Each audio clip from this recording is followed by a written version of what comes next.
Players gather to cast powerful spells, some of the oldest and most powerful in the history of Magic the Gathering.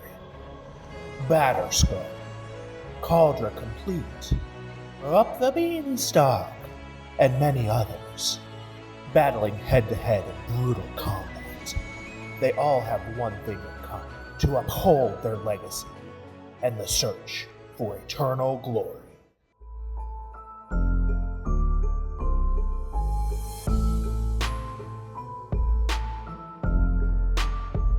The Eternal Glory podcast is brought to you by the minds behind BoshNRoll on YouTube, ThrabenU University, and theepicstorm.com.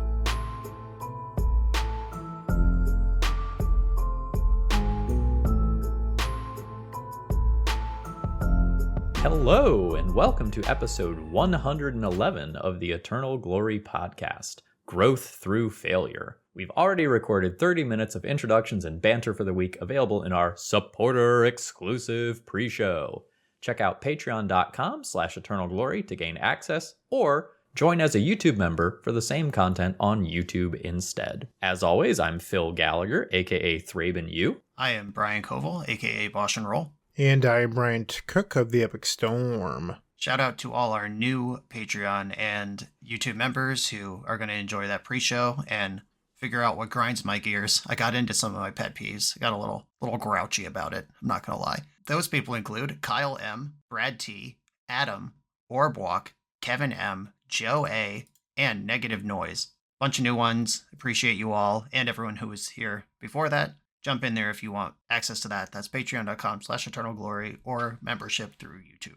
A friendly reminder, we are accepting sponsors for 2024, so if you're looking to get your word out there to 10,000 plus listeners per episode, contact us. You can do so through theeternalglorypodcast.com. Let's get into this episode. For starters, the BoshNRoll t-shirt. This is just me using our shared platform to promote my thing, but the BoshNRoll I Ponder Keep t-shirt is available on coalesceapparel.shop right now, and I think it's freaking awesome. Cedric informed me that it is the best-selling player-themed pre-order that Coalesce has ever had. I'm very proud of that. I think it looks awesome. Go check that out. And now let's actually get into the episode. Here's where the inspiration for the episode comes from. I am just coming off Star City Pittsburgh SCG Con, in which I played the Modern 10K and the Legacy 5K events. And my record over the weekend was 11-3-1. I made $225 over a $90 entry fee, so profit on the weekend. Did a lot more winning than I did losing, and I feel terrible about my performance that weekend, and here's why. Pittsburgh is local to me. I hosted a bunch of people for the event. It started Friday, and they all came in Friday morning, and I spent a bunch of effort and time making sure everybody got in all right and made it to the venue on time, and I was coordinating arrivals and stuff. And things I was not doing was sleeving up a Modern deck for the 10K the next day, even thinking about what my deck would be. By the time everyone finished their ADH games or Pioneer RCQs or whatever it is that we had all had dispersed to do for that day, we were getting dinner. I think we sat down for dinner at like 9:30 and then got home close to 11. And then another car of people showed up and I had to stay up and show them where they would be staying. And then it was like 11:30. The event starts at 9 the next morning. I didn't even have a plan for a deck, much less anything ready to go. I was planning on playing Beans the whole weekend. I just couldn't find a list. Last minute, do I cascade into these Beans? Do I just cast the Beans and then supplement them with the One Ring? Do I play 3-time warps and a Jace Wielder of Mysteries, or do I actually try to win with Omnath? Like, there's too many questions on no testing. And then around midnight, I just slaved up stock Rakdos Scam, the deck. I was like, whatever, must be something about this deck. Let's run it.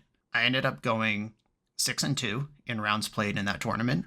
Pretty good for 0 reps. However, in round 2, I made a punt that nobody who had played even one game with the deck previously would ever make. I got into this situation where my opponent had just made 2 rhinos with a Crashing Footfalls, and my hand was literally Fury, red card, Scam spell, like one of the spells that brings the Fury back, so I can kill both rhinos and have a 4/4 Fury in play afterwards.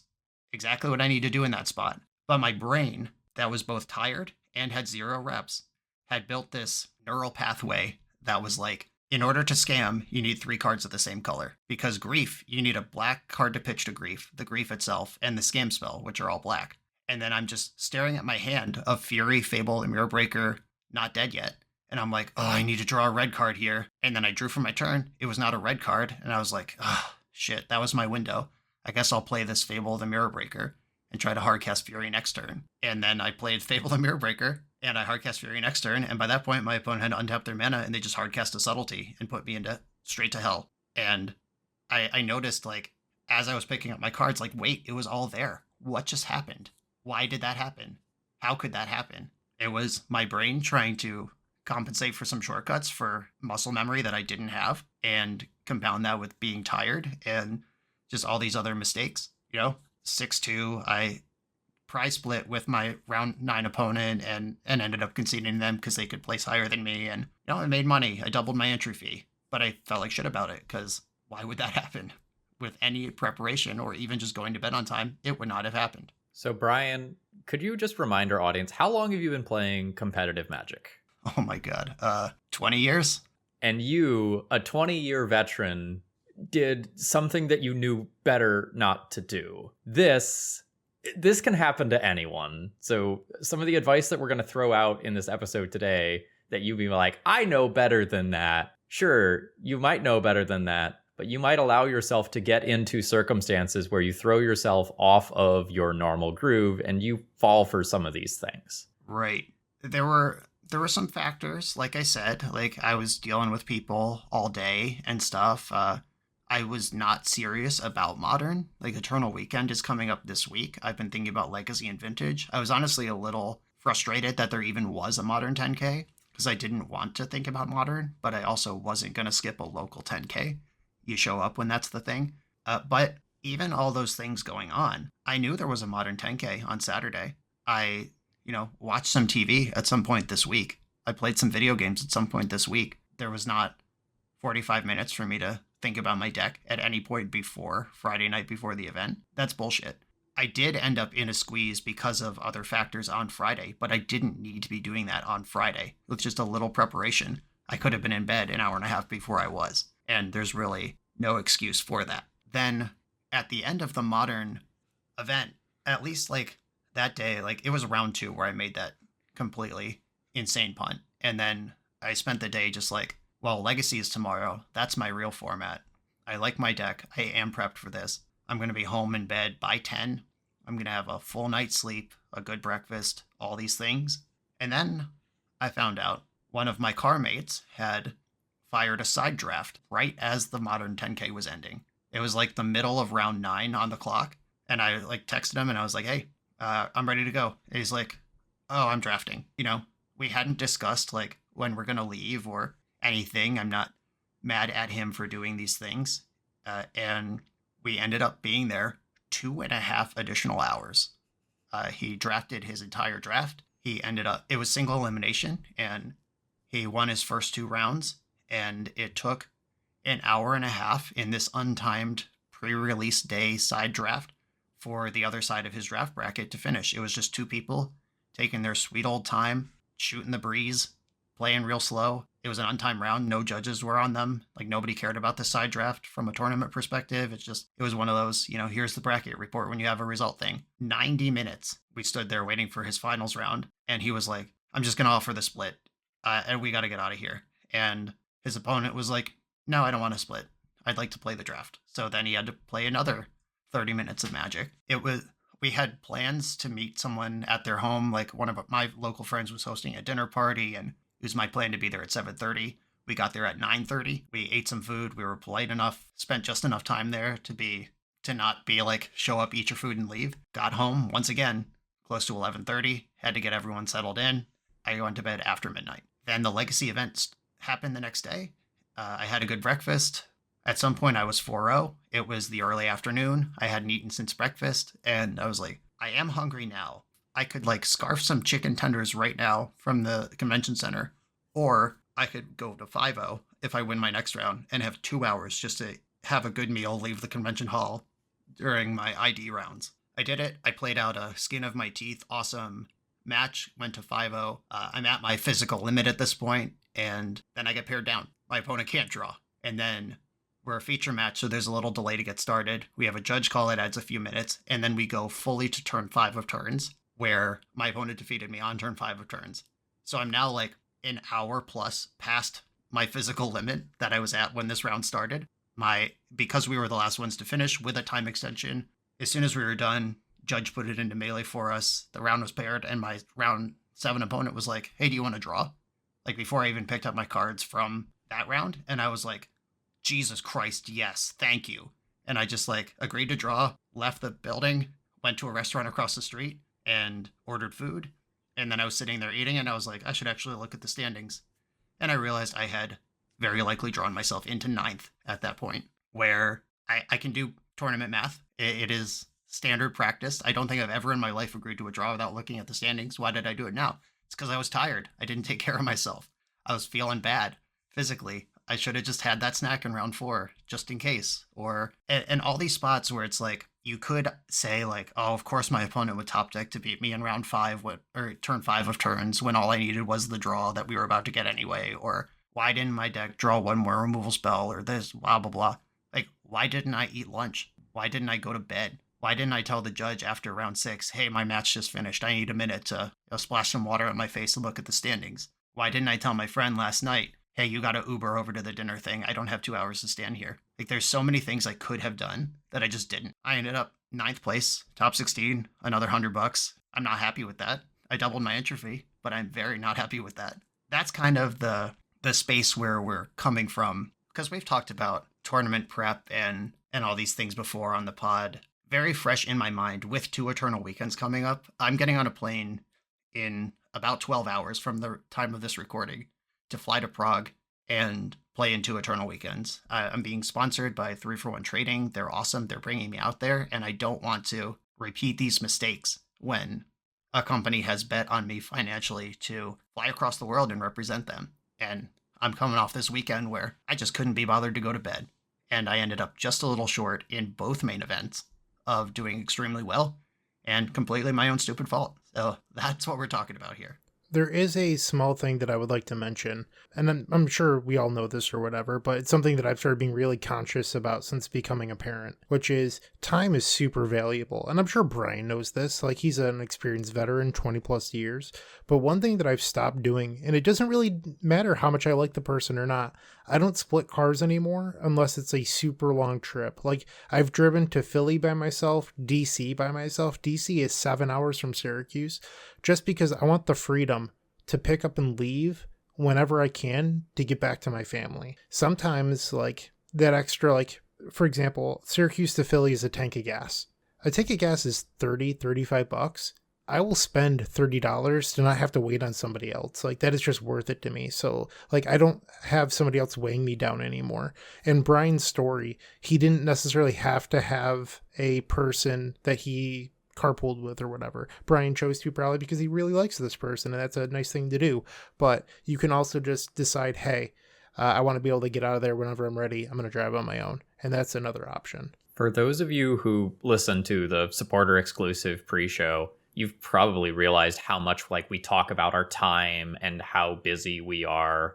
Like, if you can put a monetary value on your time, you know, whether that's play testing time, extra time spent travel time waiting on people, like it adds up very, very quickly. Right. And in that position where my tournament was over and my friend was still in like pack 2 of his draft, that situation, like, I'm coordinating multiple things. Like, not only am I on my own timetable where I'm trying to succeed in tomorrow's event, I'd like to be in bed. Like I said, we had an invite to somebody's home where they had cooked food for a group of people, and that food was just sitting there getting cold for hours, waiting for us to show up. That person also wasn't mad about it. It was kind of a like, come and go as you please, rolling invite kind of thing. It wasn't like we sit down and we eat at a table together, but some of the food was literally cold when I got there. I took a bite and I was like, can I use your microwave? Like, that's where we were at that point. Because I'm the local host, I was coordinating with another person who was like, hey, what's your dinner plans? And I was like, we're going to this house. There's an invite for you if you want to come. And he was doing his own thing. And I told him, like, hey, I'm done with the event. Come on over. So he was standing with me for those whole 2 hours too. And my girlfriend is at home waiting for the go-ahead to meet us at this dinner party. So for 2 hours, she's like, hey, I'm dressed. Is it almost time? When should I head out? And I'm coordinating 3 people plus watching my own time drip away. You know, my friend who's in the draft, he wasn't happy about it either. The first thing he said, and by the way, if you're listening to this episode, house guest, I'm not mad at you. I'm not putting this on you. It's just like a series of shitty things that added up, and you get to be a podcast episode for it. That person, when he got in the car, he was like, what the hell was that? Why did that draft take so long? Why didn't my opponent want to split the finals? It's dinner time. Why would anyone want to just grind it out for another 100 prize wall tickets? And it's like, well, you fired a draft at 7 o'clock at night. Like, what? He has sworn off SCG Con and General Magic Con side events now. He realized that the 8-person win some prize wall tickets model is not worth the time of a serious person. And I am bummed out that I had to learn that lesson with him, because I already knew that. I have not joined one of those in years, but I was just on the hook at the time that he learned it. But at the same time, like, I could have been like, dude, I gotta go. Like, I got my friend standing here. I got my girlfriend waiting at home. Like, you can Uber over to the house and then I'll drive you home from there. Meet up with us when you're done. And that would have solved everything. But I did not advocate for myself in that way, in that spot. And I didn't need to be a martyr. I could have just done an adult responsible thing. And my friend, who was a responsible adult, would have understood. It's not a big deal, but I just stood there for 2 hours like an asshole instead. So in terms of a take-home message for our audience here, notice how Brian is not complaining about the things that happened to him as if he had no agency over it. Like, he is owning these mistakes that he made that led to the situation that he was in.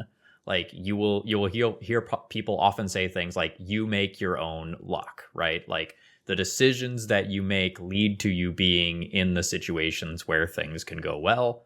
Well, the inverse is true too. If you make a bunch of small, poor decisions over time, they can lead to you being in a negative situation like he found himself in this weekend. Brian mentioned that he was the host. And one thing that, it's a lot of stress to invite a bunch of people into your home and, do things with all these people.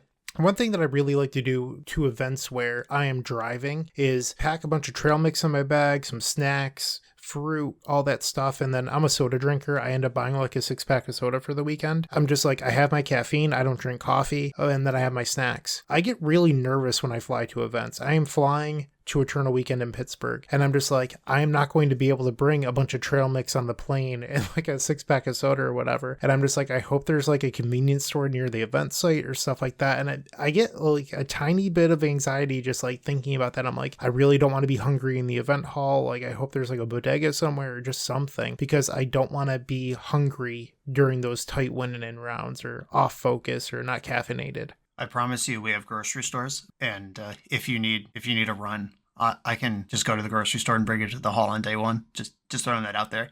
But I do share that anxiety flying my backpack. I'll zoom out from my backpack for a second. I'm a person who will prepare today for a problem that might happen at some point in the future, just in case. I'm not like a doomsday prepper or needlessly neurotic or obsessive or compulsive or anything, but it's just like my partner lives her life just kind of like, she owns one phone charger. She unplugs it from her bedroom at night or in the morning, and she puts it in her backpack and takes it to work with her and plugs it in there. And then when we're watching TV, she brings it down to the basement and plugs it in there. And then she brings it up to her bedroom.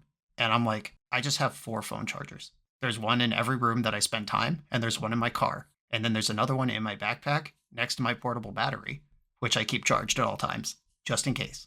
She's making it work. I don't think she's wrong in her life, but that is how I plan. My car has a first aid kit in it, and it has like a pocket knife in it, and tools or things that you might need in a spot where you might need them. And when I fly to events, you obviously can't have a multi-tool in your pocket. TSA won't let that through. Like, my car's not out in the parking lot at the event if I need a change of clothes or like a jacket or a blanket or things that I just store in my car just in case. Like Boy Scout mentality of just, be prepared. I usually am. And it stresses me out when I'm less than fully immersed in my own environment. So I do hear the thing you just said. I'm definitely someone that like overpacks sometimes for events. Like if I'm bringing a carry-on and it might be the summertime, I'm bringing a hoodie. I've been to enough Magic events where I know that convention centers are freezing. Like, and people are like, "Oh, why would you bring a jacket? Like that's strange. It's 95 degrees out or whatever." But like after a while, you just know enough. Or like I keep an umbrella in my bag too because I mean I've gone to events where it's downpouring, my backpack gets drenched, and I don't want to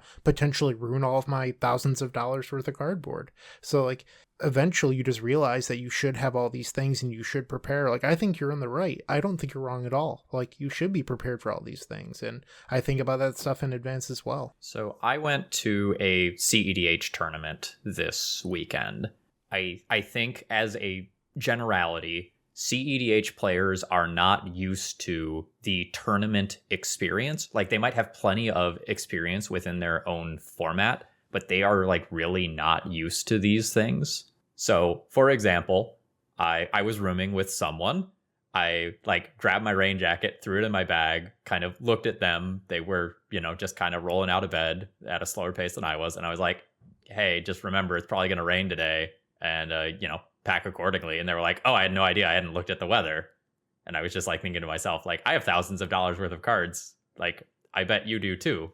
Why didn't you know this? My backpack has like a nylon or something bag that I can throw over the backpack in case of a serious downpour. Like I would like to protect my legacy cards. Thank you. Yep, good call. So I did just moments ago talk about my partner's sort of chaotic existence of just having one phone charger, and when we go on vacation, she's like, "Can I use the phone charger?" And I'm like, "What do you mean the phone charger?" She's like, "Yeah, you brought a phone charger, right?" I was like, "Yeah, where's yours?" She's like, "You were going to bring one, so I didn't." And like, that is like, that is insane. yeah, her plan is frequently to rely on my plan. And she's like, "I knew you were going to bring one. Why would I need one?" So like, there is a logic to that. But also she's the one who's like just before we started recording, she's like, how'd your day go? Did you do everything you needed to do? I was like, I still got a pack for Prague, but I did everything else. And she's like, what's the weather in Prague? I was like, I don't know. She's like, how far is your hotel from the venue? I don't know. These are things that I'm going to look up. I should look up. We all have different skills, and having a comprehensive skill set of things you could plan for or at least be aware of will save you from problems for sure. So here are some things that I kind of noticed over the weekend at my own event and that I've seen at other events. And like, we're already talking about phone chargers, but like phone chargers and portable battery packs are the first one.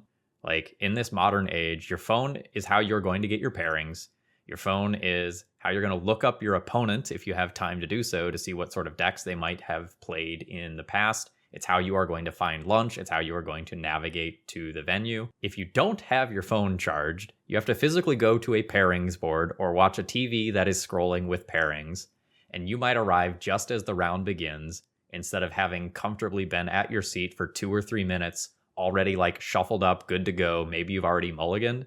And if you are playing a grindy control deck or things get weird and bogged down in the matchup, those 2 to 3 minutes might be the difference between a win and a draw. Phil, you mentioned something there that I know that people have been doing for years, and that's Googling your opponents. When I play Magic Online, one of the first things I do is I type my opponent's username into my spreadsheet, and then I go copy, paste, Google, add MTGO at the end. And I'm like, okay, they play this. For some reason in paper, it's just not a part of my game plan. I'm just like, I'll figure out what they're doing and beat them anyway. But like, that's not a practical attitude. Like, I know that you gain a significant edge by Googling. And I even tell people that I'm coaching the same thing. I'm like, hey, when you're playing Magic Online, there's an 85% chance that your opponent has already searched your name. You should do the same to them. But for some reason, this is like a big mental hurdle that I have in paper where I'm just like, I'll just sit down and, play my match. But I should be doing that. So a thing with it in paper, though, is like you do not always have the luxury of time.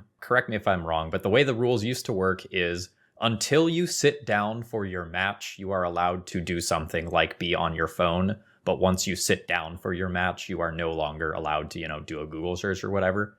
So assuming you get your pairings quickly, you can sometimes have time to do that depending on, how far you have to physically navigate to site. It's very different when you're at like a GP sized venue where you might like have to look at your pairings and then go, okay, I've got 2 minutes to get to this table that is across the room. Like I got a boogie. Right. And another thing is like just the comfort, the starting the match in the right headspace. Like a lot of apps will push pairings to your phone if they're not just already a phone app. Like I have like MTG Melee, you could have set up that it actually texts you your pairings in addition to being able to refresh the app and see them. That's just another layer.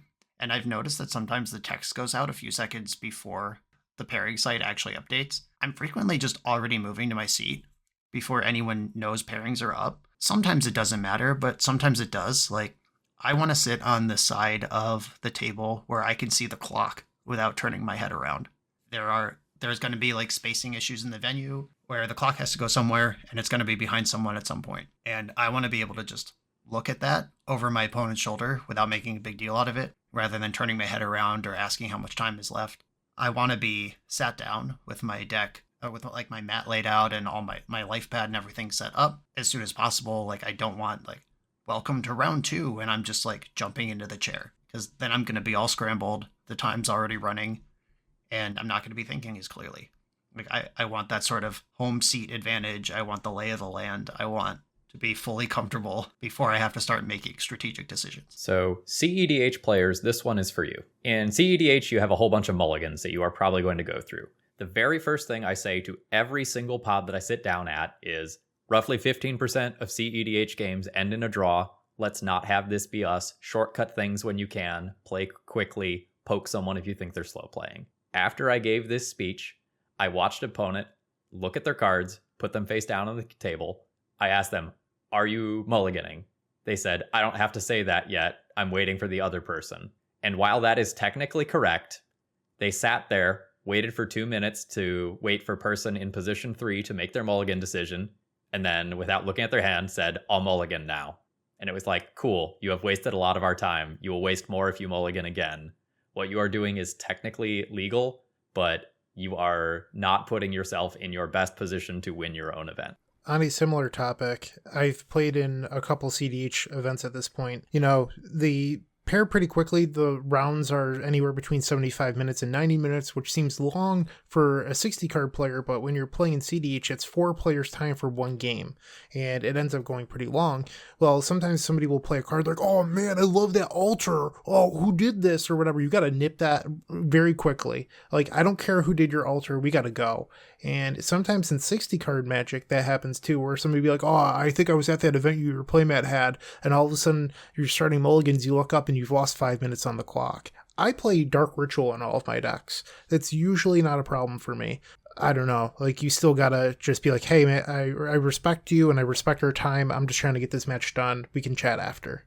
Yeah, this past weekend at Star City Pittsburgh, my round 5, that 5-0 that determines if I, get lunch or not, or so I believe. I was paired against a local person who I have traveled with. We are friendly, if not friends. I mean, I don't know. We don't need to label it, but a person who I like and have spent weekends on the road with. We were going into our game 3, and somebody else walked up, and although we are in our town, we are 2 friends playing, a third friend walks up. It feels low key, but also like we're playing, as far as we know, a top 8 win in right now, and the clock is running. My opponent, what's going on here? We're going into game 3. First of all, I don't even like that. If you're not in the match, shut the front door. Seriously, you do not speak to players in a match unless it's, hold on, there's a problem. I'm going to call a judge. That's the only thing you should ever say to players in a match. Seriously, shut up. But okay, that aside. Here, I'm going to butt in just ever so quickly. The reason why is because disqualification is the thing that is on the line there. If you say one thing in any capacity that has the ability to influence the match, like, you are out of the event. And you potentially also hurt your friend if it is viewed as outside assistance. Well, I mean, that too, but even just like, hey, who's up here? Like, oh, I'm up a game. Shut up. That is none of your business. Maybe it was just a 1 second of time, but you've wasted 1 second of time that does not belong to you. There are 2 people who need to finish a match. Wait, you'll get the answer later. Like, how does this affect your life? Are you gonna, like, I don't know. Like, I can't even think of an absurd example where, like, If it's game 2 versus game 3, it meaningfully affects the life of someone outside the game. Shut up. It'll be over when it's over, is my response to that. But getting back to that story, like a third party came over and it was just like what's going on here? We're going into game 3. It's just like, okay. And I had like shuffled and presented my deck. And I realized that my opponent was starting to engage in conversation and wasn't looking at me anymore and was looking at this third party and shuffling and just sort of chatting. And I just said, respectfully, we're on the clock. And he was like, oh shit, sorry, and presented his deck. You got to do that. First of all, that situation should not have happened. That third party should not be there. My opponent should not have been engaging in a conversation. If those things do happen, and they do, because there are different levels of engagement with competitive Magic, and people know or don't know, or they think that's okay, or they know that it's not, or whatever, but like you will have that spot. Just saying like, respectfully, the clock is running. Can we keep it moving? We got 12 minutes to play game 3 here. You're not an asshole for doing that, and you are leaving money on the table if you don't. There's been twice in my life where I've gotten paired against a control player who I will not name, or control players. They forced me to go through my combo turn multiple times, and they're like, I want to make sure you're counting Storm and mana right, and we literally backtrack the entire thing, and then we go to a game 3. And then these control players do not kill me before the time is out, and they have expected concessions. It's like, well, you made me recount my mana 3 times for you. I showed you my storm count multiple times. I have trackers out there. Like, I think people sometimes in competitive events take time for granted. And one thing that I think Brian is very aware of and great at is managing the clock in a legal way. I'm not saying that Brian's like trying to scum anyone or anything. It's not that at all. But Brian is very aware of the clock, and it shows, I think, primarily because of the types of decks that Brian typically plays, where clock is such a key part. And I think that's a part of the game that I really admire about Brian. Yeah, and that's just part of the game, whether you're coming from Magic Online or Arena or from casual environments or wherever you're coming from. The 50 minutes that the two players share is a resource and is part of the game. And if like my Doomsday opponent, and apparently this was in the comments in like a Reddit discussion or something about our recent episode where we said 60 seconds is too long and you should be calling a judge or prompting your opponent. It is 60 seconds. That's 1/50th of the whole match that we get. You don't get that for one decision. I don't care if you're resolving a Doomsday pile. Maybe you should have practiced your deck if you can't solve that in an appropriate amount of time. It is strategic advantage for the person who has more reps, has better muscle memory, can make their decisions quicker. That is a skill tester in competitive Magic. If I have an opponent, Dark Ritual Doomsday, and then just like look at the pile, like they're reading cards for the first time, I'm calling a judge. Like if you fuck up your pile because you don't get 7 minutes to resolve it, that's on you. Get better with your deck. I don't know what to tell you. This is a competitive environment. It is one of the biggest differences between Magic Online and paper. When you're playing on Magic Online, that 25-minute clock, that is their prerogative to use however they would like. Do I like sitting there while my opponent takes 8 minutes to resolve the Doomsday while I'm recording? Absolutely not. But if I'm not recording, I'm going to go get up. I'm going to go get some pretzels. I'm going to use the bathroom, whatever. But there are differences between Magic Online and paper, and you just have to recognize that they're not different games. They're just almost like different subversions in a way. Yeah, and I have told that to my coaching clients all the time. It is very common when we're reviewing game footage together where I'm like, can you explain this decision to me? And they're like, I can't. Watching it now makes no sense at all. I'm like, okay, can you try to recreate where you were? Be charitable. Like, why did this make sense to you at the time, even if it doesn't make sense to you now? And they're like, I literally can't. I think I was just worried about the clock and did something wild. And I'm like, okay, you have 18 minutes left on your clock. What are you worried about? And they're like, I don't know, man. I'm so worried about timing out. And I'm like, it's Magic Online. You should be milking that clock here so you can make the right decision quicker in paper. If you're playing like it's paper on Magic Online, then you're not building the correct pathways that you can then accelerate when you're under a real shared round clock. And I actually had a session like that last week, and coaching client messaged me like 2 hours after our session was over. He's like, hey, you're going to be really proud of me. I won game 1 and then timed out. And I was like, good job, actually. Like, no shade. You won the game because the person was just losing with 15 minutes left on their clock because they were worried about the clock. Doesn't make any fucking sense. Like, use the clock. Spend 12 minutes building that Doomsday pile. Do it. That's what this resource is for. but you can't show up in paper and expect that to fly. So another thing that I want to just briefly talk about is supplies. Like, make sure you have what you need to be successful for the day. I am really good about having my supplies. I am a double and triple checker, but this weekend I changed something from my normal routine and I forgot my dice. And that's something I have not done, I think maybe ever since I started playing Magic. And I was like, it's no big deal. I will buy dice the morning of. I got to the venue, which probably had 20 different vendors. Nobody had dice. And I was just like, what the fuck is this? And I had to run around, find a friend, and scramble for dice. And while maybe dice is not the thing you forget, like, how many of you are going to an event intending on getting cards the morning of? Like, what do you do if it is a critical card for your deck, either main deck or sideboard, that you have not prepared in advance? Like, set yourself up for success by being ready before the event. Classic SCG grinder Phil shows up, no pen, no paper, no dice. Oh, can I borrow a sheet? You Roanoke people. Honestly, this is actually something I'll let you all in on my life a little bit.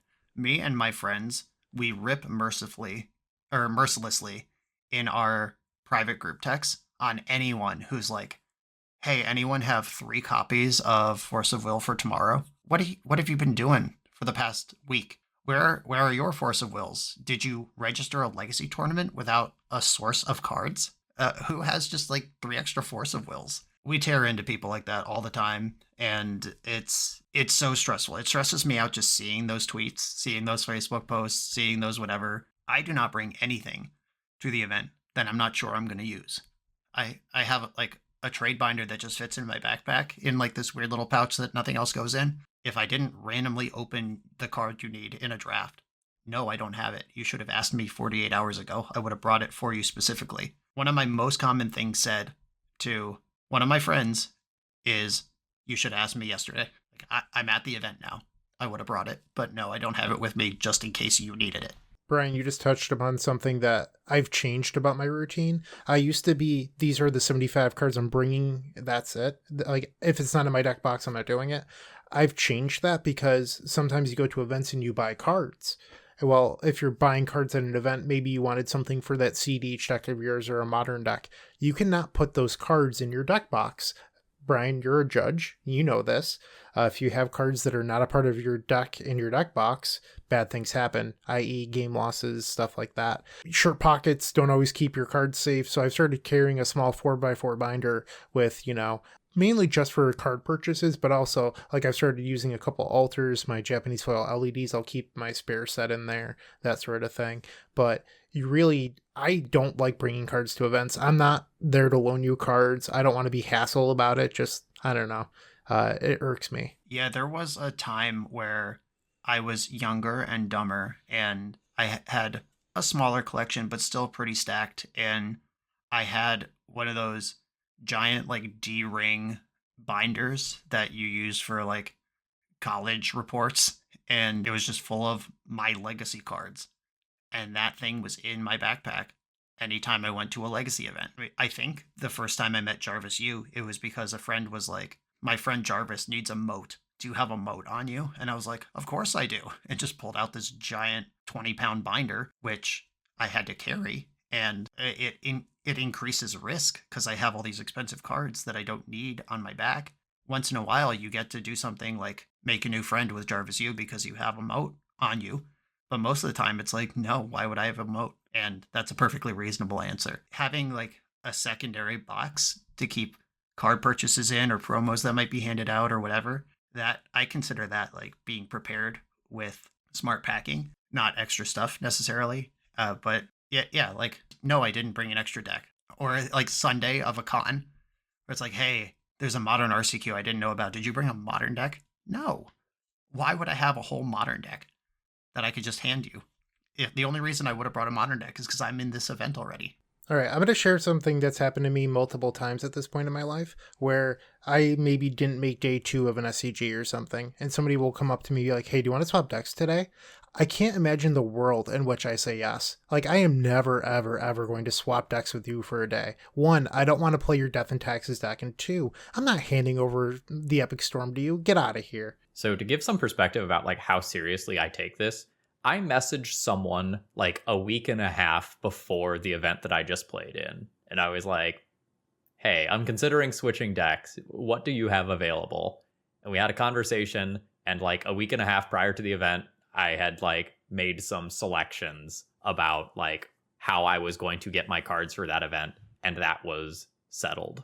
And I, at like a week or more than a week before the deadline, felt like that was cutting it close and that was stressful. Yeah, I want a full 2-week window to just make sure that my card order can get here.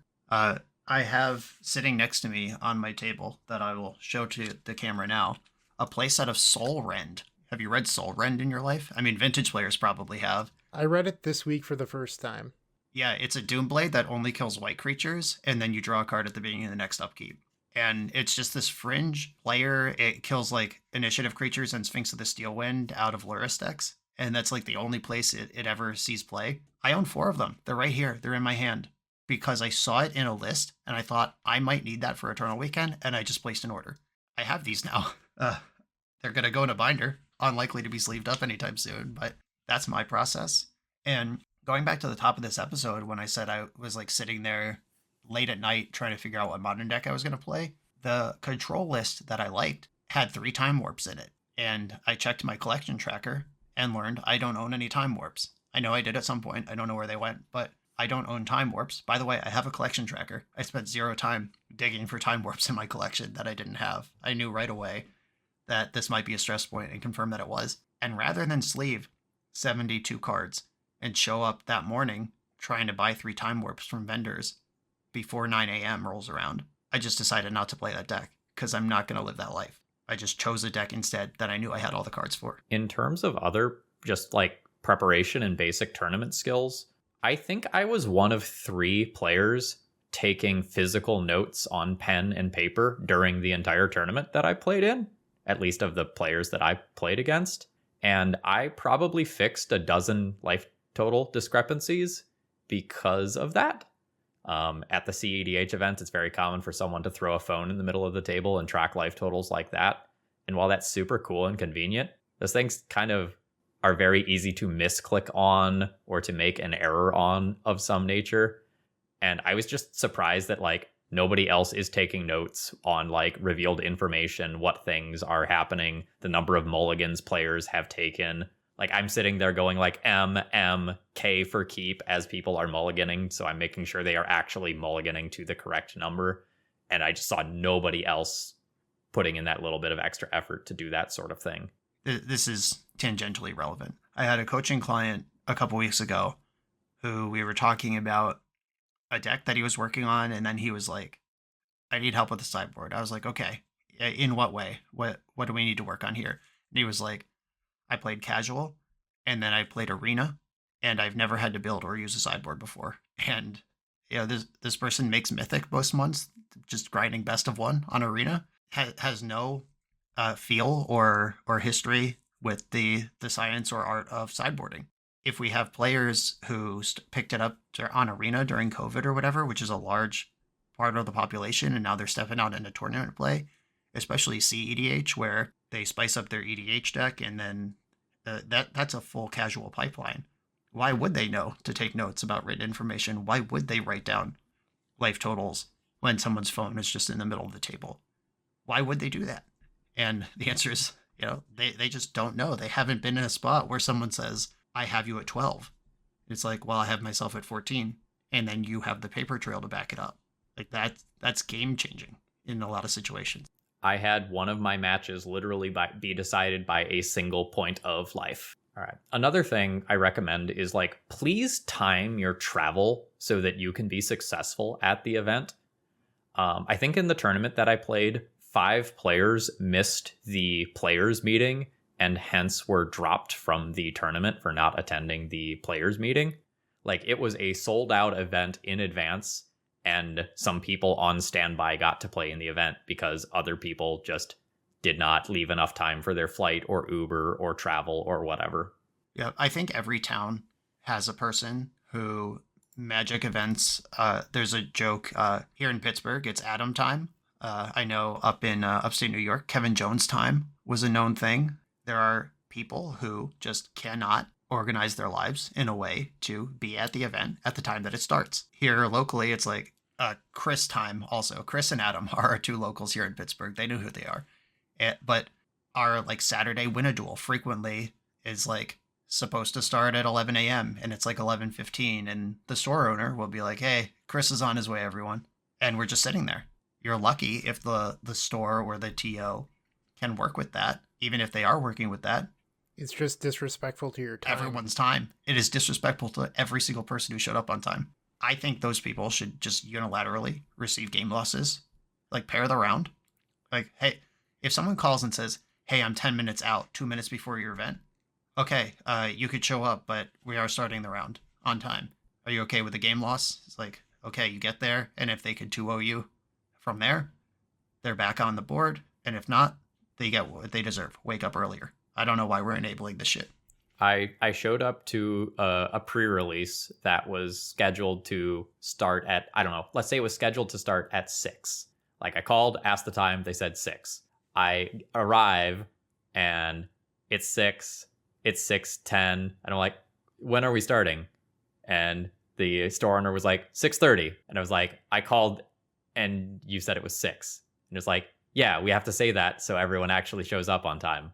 No, like, please just tell me the time that the event starts and I will arrive for that time. Like, Yep. I unfortunately come from a family where my parents believe that if you need to be somewhere at 6 and it's 10 minutes away, you can walk out your front door at 5:50. And that's just the baseline plan, just accounts for nothing and assumes that everything will go on time and nobody will be 1 minute late getting out the door and there won't be a red light between you and the destination. I grew up in just like a state of anxiety that we were always late to everything. And now as an adult, I am early to everything because boy, do I hate that. I will absolutely throw my girlfriend under the bus here because I am all right, we said we will be there at 6. I am planning to arrive at 6. And she is of the opinion that if she says 6 or so is fine. Like 6:15 is fine. Like, it's very casual. And it drives me insane because, like, we just have that difference of attitudes and values towards, like, time in particular. And she's always like, why are you stressing out? It doesn't matter. I'm like, no, we had an agreement for what time we would go. Like, we need to respect that. Going back to the discussion about being late for matches and getting game losses and all that stuff, I have a story that I absolutely love, which is I'm with a friend. We're both playing in GP Louisville. They're playing Countertop Miracles, Terminus, all the good stuff. Their round like 6 opponent shows up. They're both 4-1, and the opponent's late. The judge is like, "You're going to get a game loss," and the opponent goes, "That's fine, I'll 2-0." Just like the sheer confidence that they're going to 2-0. My friend is playing Countertop Miracles, arguably the best deck in the format. It turns out that opponent's on Elves. Back then, there was a lot of play between Elves and Miracles, but having an instant speed Wrath of God probably tipped it a little bit in the Miracles' favor. They easily 2-0'd my friend on Miracles, signed the match slip, got up and left. And I was just like, man, that is like the best story I've ever heard of someone that just like has control over their life. And they're like, I'm so confident I'm going to be late and still win. Don't be that person, but it's an awesome story. I was head judging. I head judged one Legacy Open. It's the one where Alex Hatfield beat Ely Cassis in the finals in New Jersey. That was when Michael Posgay was on the SCG tour, and I believe he was banned for cheating or maybe bribery, or I think it was bribery actually. There's a little shade on that name in retrospect, but this was at the time he was grinding, and Enchantress was a hot deck at the time. And he was absolutely one of these people who would show up 7 minutes late or whatever and just like, and not have his deck list written, just complete chaos. And he did that in this tournament, and he received a game loss for round 1. His opponent was like Forest Wildgrowth, and he was like, dude, this is a mirror, and I'm teched out in the main deck. you should concede. Let's just go to game 3. We're going to draw. And the opponent was like, basically, kick rocks. What are you talking about? Michael was not lying. He had main deck Words of Wind or some shit that just snapped open the Enchantress Mirror. 40 minutes later, he won game 1. Like, it took forever, and then they drew. And that is in line with that story where it's like, dude, I'm tech for the mirror. You should concede. It's so funny. After just showing up 7 minutes late without a deck list written, and what a mess. Don't be that person. So I think I've got one more piece of advice for you, and it's don't trust your opponent. They do not have your best interest in mind. And I'm going to tell a story from this weekend. This one is from my good friend Eliana, who was given a technically correct answer to a question that left off vital information. So one of her opponents played a Dauntless Dismantler, which is a new card from Lost Caverns of Ixalan. And she asked, what does that card do? And the opponent stated the thing that was relevant at the time. And they said, oh, it's XX white, sacrifice it, destroy each artifact with mana value X. And that was the intention, why they had played that card, and that was all that was relevant to the game state at the time. Now, it gets to Eliana's turn, and Eliana casts like a mana crypt or something like that. And then the opponent says, oh, that enters tapped. And she was furious because Dauntless Dismantler has 2 different abilities, and she didn't read the card for herself. She instead just took the opponent at their word that the card did what they said it did. And she retold this story a whole bunch over the course of the day, kind of getting that lesson out there. Like, if you don't know a card, like, read the card. Your opponent might not tell you everything that a card does. So before anyone goes out and tries this and gets themselves in trouble, there was a time where the Magic tournament communication policy basically amounted to you can't lie about what a card does. You don't have to say all the text on the card, but you can't lie about what a card does. Cauldron Complete. What does that do? Oh, it's a 5/5 with first strike. Okay, I'll chump block and trample. Take 4, idiot. Like, that was just legal because you didn't lie. You just didn't tell the whole story. The first time I ever played against the card Show and Tell, I said, what does that do? And they said, it lets me put a creature from my hand into play. And I was like, oh, cool. And then they put in a Sundering Titan, and I did not put in whatever was in my hand. And I was like, wow, that's a really powerful card. And I just conceded the game. Read the card. Your opponent is not your friend. There was once a Pro Tour regular that tried to get me disqualified from an SCG Invitational because we were playing, I was on the Epic Storm and they were on Maverick. I had won game 1.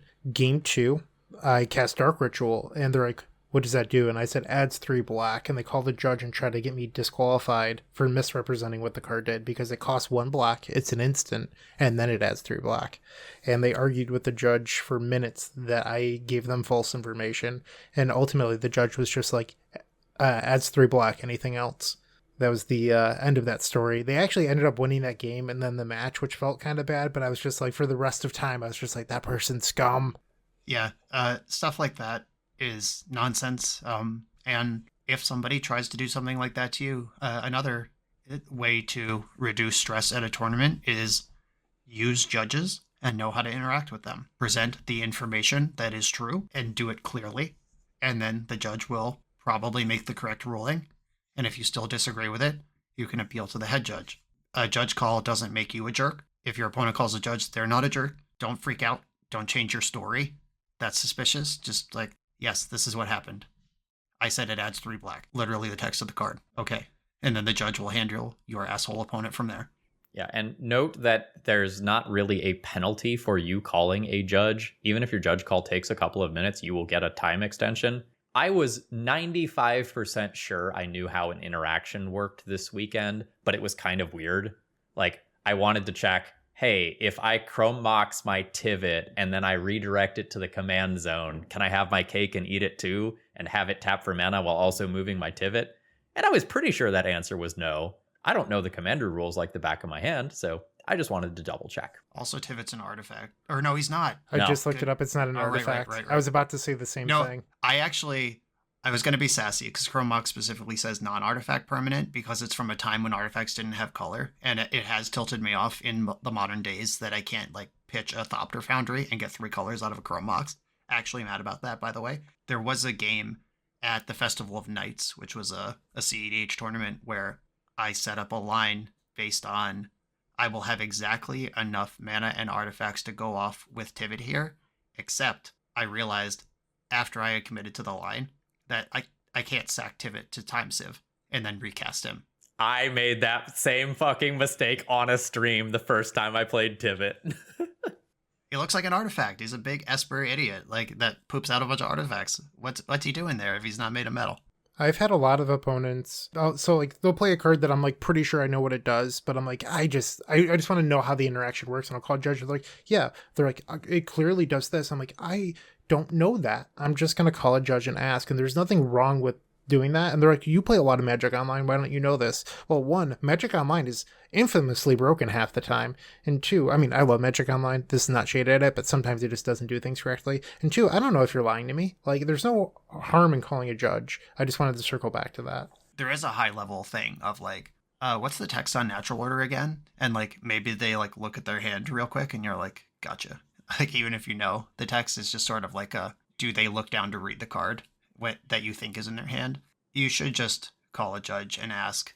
If someone puts Gigantha in their hand from the command zone, I will just hold out my hand and be like, can I read Gigantha? Like 2 turns later. And like nothing, there is nothing lost or gained by them just handing me Gigantha, except like we saved some time. It is fine if they said you should call a Judge. Like, whatever. That's part of what they're for. So I guess as a final closing note here, please make sure you are maintaining homeostasis at your event. Have a plan for food, have a plan for water, using the bathroom, all that stuff. Because as stupid as it is to say, if you are not physically taking care of your body during the day, your mind is just not going to work as well as these events go long. And especially for those of you playing in an Eternal Weekend, where you're playing 2 events back to back, it can really add up over the course of 2 days.